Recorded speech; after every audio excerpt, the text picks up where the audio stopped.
Tadi Ustaz basuh tangan Ustaz kan? Okey. Macam mana kalau orang yang ada cincin? Sama cincin kan? Cincin. Cincin.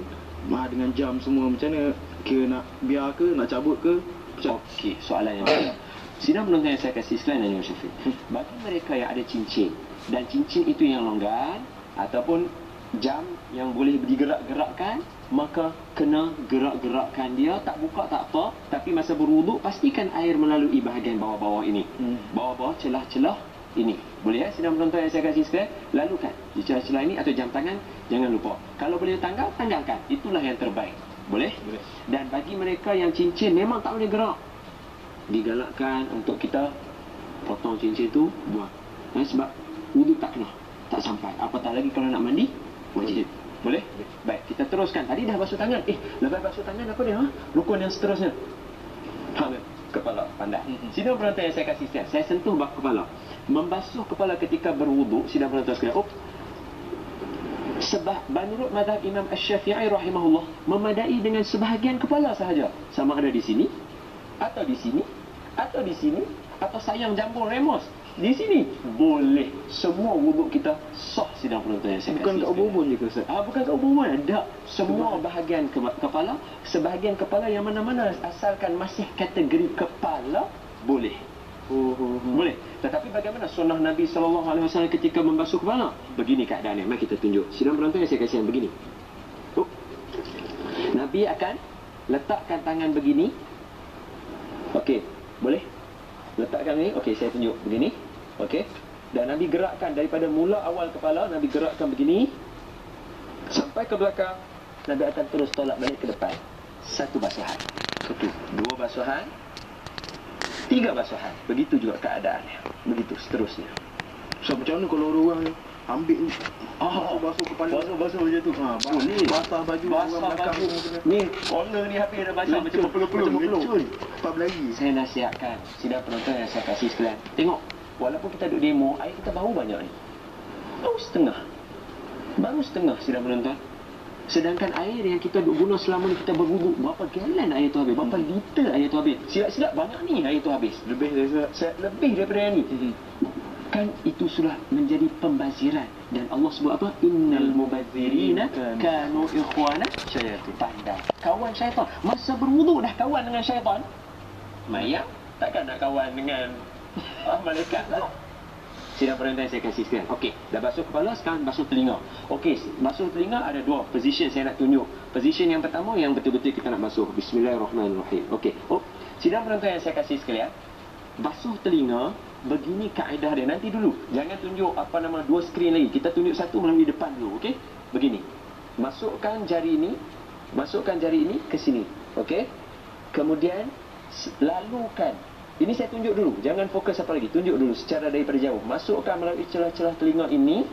Kemudian ni, ibu jari kita letakkan di belakang kita punya cuping. Kita tolak dia begitu.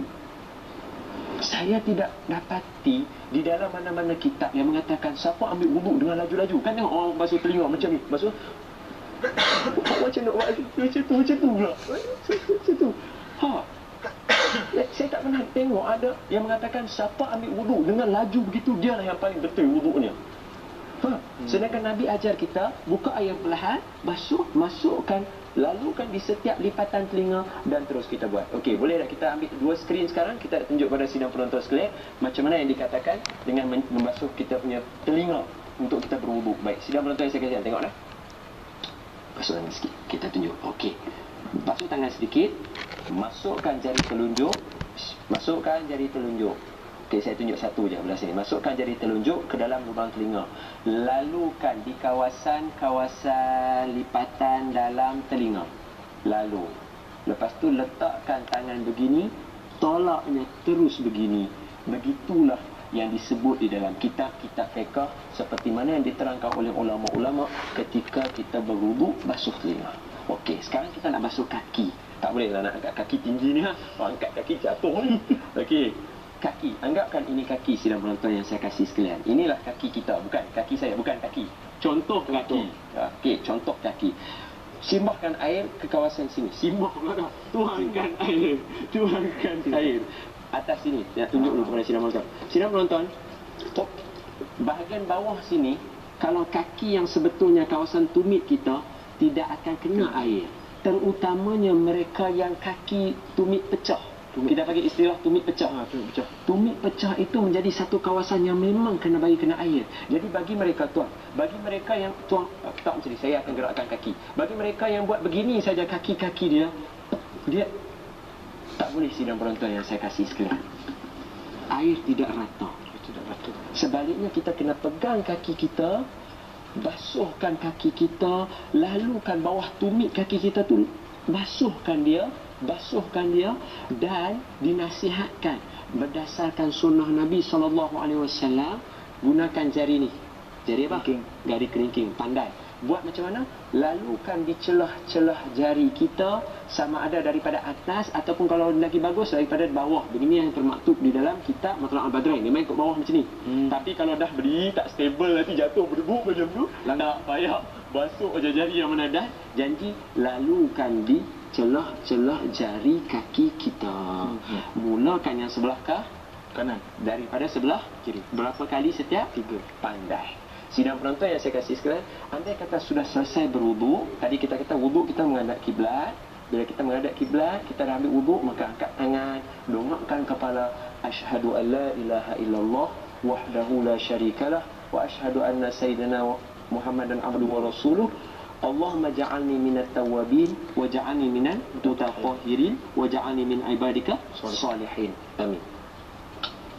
Ambil serban, lilit, terus main. Kalau tengah ambil sembahyang, okey, kaki belum lagi. Abang mana? Bahagian mana? Tengah basuh. Contohlah tengah basuh tangan. Basuh tangan kepala sambil resah. Okey, basuh. Lepas tu? Lepas tu kita kentut. Kentut. Kena start ke kena terus? Kena start ke kena terus? Sebab masih ambil wudu lagi kan? Bukan sebulan lagi kan? Okey, sidang penonton yang saya kasih sekalian, salah satu perkara yang membatalkan wudu adalah keluar sesuatu daripada salah satu dua jalan, dan kentut adalah salah satu daripada perkara yang membatalkan wudu. Perut dikentut masa tengah basuh kepala ni. Tinggal berapa action ni? Telinga, kaki. Jadi dia kena buat macam kena mula balik semula dia berwuduk, sebab wuduk dia tadi semua dah terbatal lah. Dan sidang penonton yang saya kasih sekalian, akhir tadi rukun yang ke-6 kalau ingat, kita mesti ada tertib. Sidang penonton yang saya kasih sekalian dari Syafiq, tertib ini adalah untuk kita ingat balik. Kita basuh mana?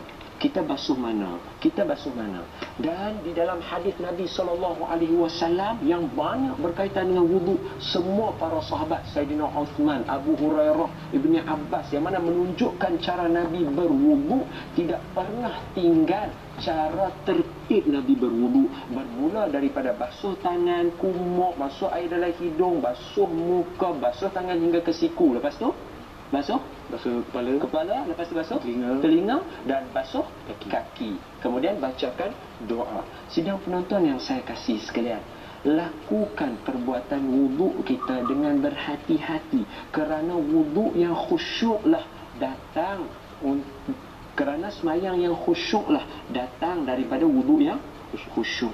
Kita ambil. Sebab itu disebut di dalam buku yang sekarang ni famous, orang suka bagi buku apa dia? Indahnya Hidup Bersyariat, warna biru tu buku tu. Okey, buku tu dia ada tetapkan doa-doa yang menjadi sunnah Nabi SAW. Kalau kita ambil wuduk, kita baca doa tu. Contoh yang saya ingat, kita masa basuh muka kita kata apa? Ya Allah, putihkanlah wajah aku di hari engkau memutihkan para alim ulama-mu, dan jangan kau hitamkan wajah aku di hari kau menghitamkan wajah musuh-musuh engkau. Jadi bila kita ambil wuduk itu, sidang penonton yang saya kasih sekalian, kita ambil dalam keadaan kita berdoa kepada Allah. Basuh tangan, biarlah aku dapat buku amalan melalui tangan kanan, dan janganlah bagi aku dapat buku amalan melalui tangan kiri. Kemudian kepala kita minta Allah lindungilah kita di hari tidak ada perlindungan melainkan lindungan arasy Allah Subhanahu wa taala. Dan juga basuh kaki, kata apa? Ya Allah, tetapkanlah kaki aku ini di hari kaki-kaki semua jatuh masuk dalam neraka.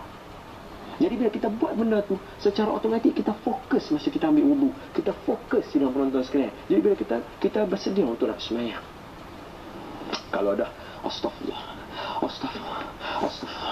Bismillah, Allah, Astaghfirullah, Bismillah, ambil dia tak mau apa, buka lagi. Satu soalan saya. Silakan. Kita ambil wuduk, kita kalau setakat alihkan ke atau kita kena ratakan? Kita kena sentuh ke kita kena alihkan je? Soalan yang bijak. Memadai tak dengan melalukan saja tanpa kita menggosoknya? Di dalam kitab Matra' al-Bardain disebutkan secara jelas kepada kita, dan juga kitab fiqh Imam Asy-Syafi'i, apa dia, Fiqh Minhaji, disebutkan apa? Salah satu sunnah Nabi bila berwuduk, Nabi menggunakan tangan Nabi untuk meratakan air. Memadai dengan kita melalukan air. Tetapi kalau kita tak ratakan dengan tangan, dia tak boleh rata keseluruhannya, maka daripada sunnah menjadi wajib untuk kita ratakan dengan tangan kita. Faham tak? Kalau kita bagi lalu air, boleh dah. Kira wuduk tu boleh sah dah. Tapi sebab kita tak buat macam tu, air memang tak boleh mengalir ke kawasan wuduk, maka hukum yang sunat kita rata dengan tangan ni menjadi wajib untuk kita ratakan di seluruh anggota wuduk kita. Jelas tak? Boleh. Sidang penonton yang saya kasih sekalian, salah satu perkara yang makruh ketika kita berwuduk ialah kita bercakap. Salah satu perkara yang makruh kita berwuduk ialah kita membazirkan air.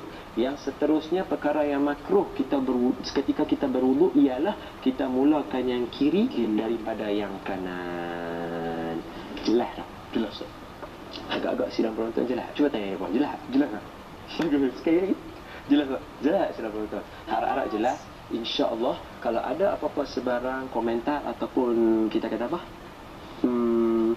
teguran dan sebagainya, soalan, boleh tujukan kepada email kita ustaz.don@tvajar.com ataupun di Facebook kita www.facebook.com/30minute Ustaz Don, ataupun boleh terus kepada talian kita seperti yang tertera di bawah tu tadi masa kawan-kawan kita ni.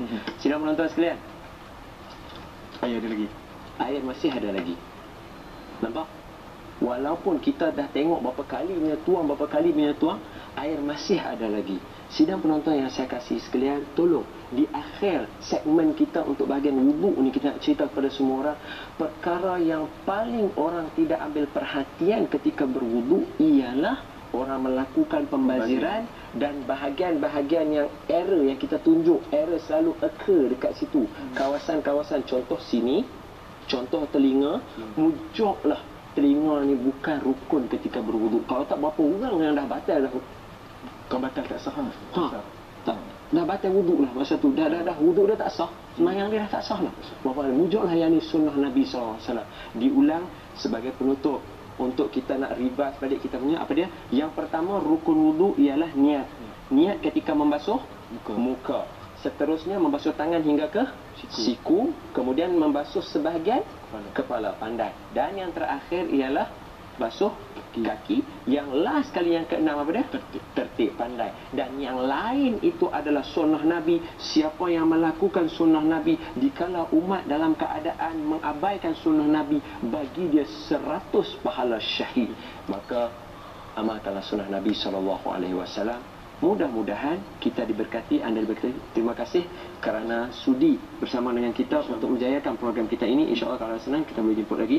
Terima kasih kerana terus bersama dengan kami dalam rancangan 30 minit Ustaz Don. Ada apa-apa pesanan kepada Sinton? 1 saat je, 2 saat, 3 saat. Berwuduk dengan sempurna. Terima kasih kepada semua. InsyaAllah kita jumpa lagi. Assalamualaikum warahmatullahi wabarakatuh. Minta ampun, minta maaf kalau salah silap.